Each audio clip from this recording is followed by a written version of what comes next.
Hi. Oh, great. Hi. Well, that's That's why I did. Where's your mom? I'm going to go get her. She's still parking.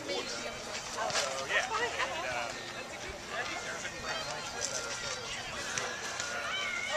Get water.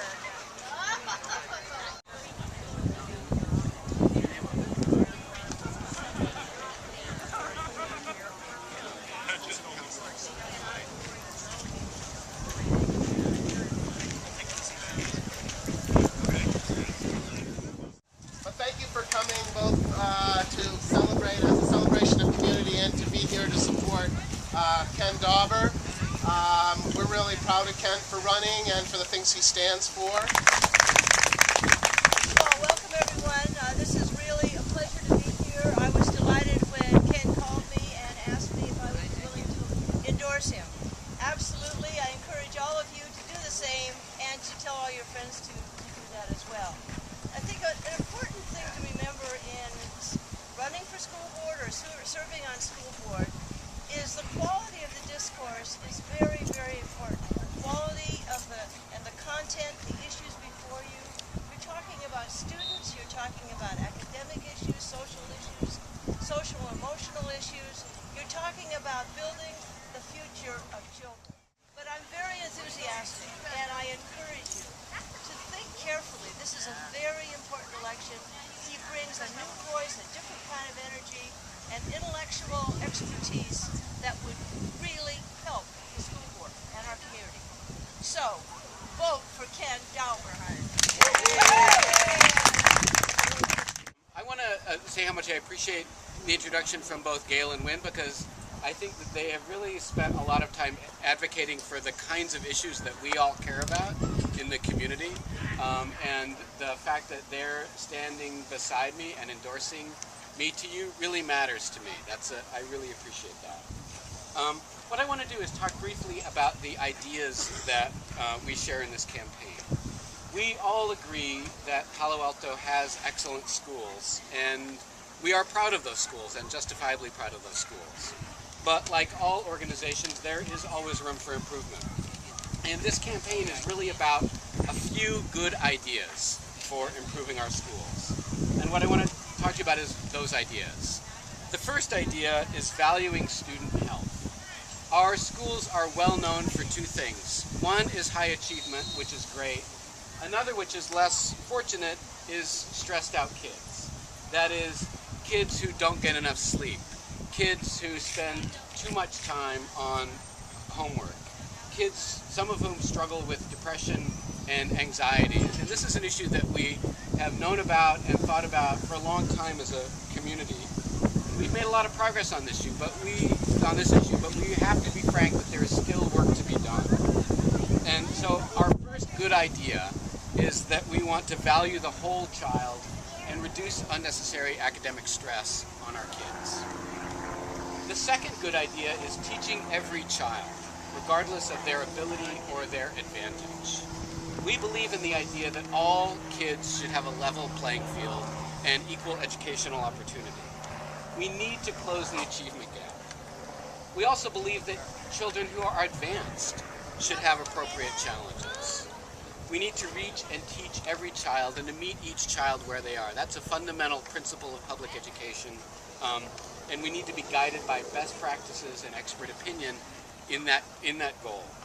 So our second good idea is data-driven educational practices that lead to high achievement for all children, that lift up all children.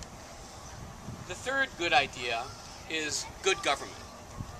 We all agree that our government agencies work best when they do the public's business in public, with full transparency and open participation. We as a community share that value, and we want to see it fully implemented in our schools. And I pledge to you that when I'm elected, if I'm elected, that you will know everything that I know. So our third good idea is openness and transparency in district operations. Our fourth good idea is identifying and implementing best practices. Currently, we have few mechanisms in the schools for identifying what works and what doesn't, and for making sure that what works is fully implemented across the district. Instead, we have a philosophy of site-based control that too often produces silos. We need to break down those silos and ensure that every child, regardless of the school they attend or the neighborhood they live in, has access to the best that the district can offer, and that we've provided through our tax dollars to the district. We need to use data and program evaluations to determine what that is. That is, what are the best practices? We also need to look outside our district, to academic research, to experts, and to centers of innovation, some of them very close to us here in Silicon Valley. Site-based control should not trump a commitment to excellence for every child. So our fourth good idea is implementing national and district best practices so that every child in our district receives an excellent education. We believe in these ideas, and these are the community's ideas. They're not my ideas. It's these good ideas that I think have convinced Gail and Wynn and other community leaders to endorse me.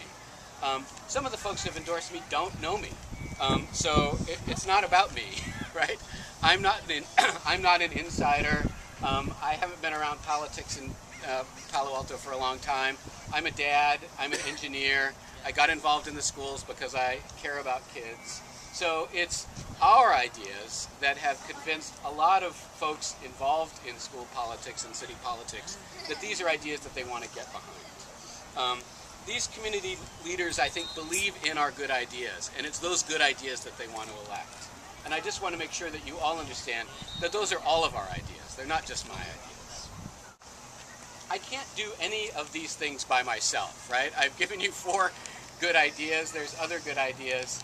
You know, those are big ideas. They're good ideas. I can't do it by myself. Together, though, we can do these things.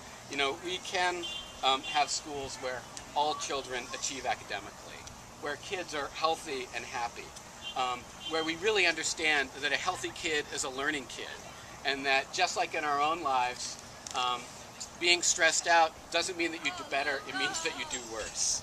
We can have schools that are run with transparency, openness, and a spirit of innovation, and where best practices and research guide implementation, guide what we do. I can't get any of these things done alone, but together we can get these things done. So I'll ask for your support, for your help, and most importantly for your vote in November. And after that, I think we'll be well set up to get down to work. Thanks. Yay.